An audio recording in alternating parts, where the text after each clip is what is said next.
предлагам да чуем едни думи от миналата седмица Добре. на Байрам Байрам, колеги. Каква е силата на Движението за права и свободи?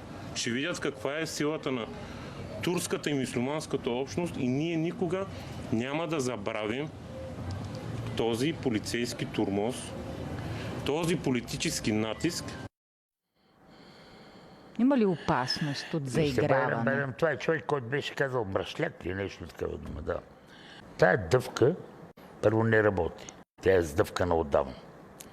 Аз ще ви разкажа нещо, което никога не съм го казвал. 91-а, ако не се лъжа годината, когато Андрей Луканов отиде в Кърджали. Имаше едно много силно напрежение между кърджалици от турски етнос и кърджалици от български етнос. Тогава нямаше ДПС. Тогава ние застанахме в тая тълпа, прогониха Луканов с яйца, качи се на един вертолет и замина. И напрежението беше ескалирало. Турците от едната страна, българите.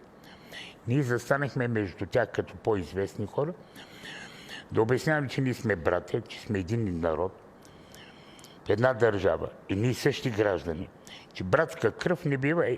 Гледахме само от носа на някой да ни потече кръв. Това беше гражданската война. Това беше много горещо след събитията. Минаха години, вече не е това. Промени се обстановката, годините се промениха. Второ, от етноса много образовани млади хора, те са част от цялото ни общество от младите хора.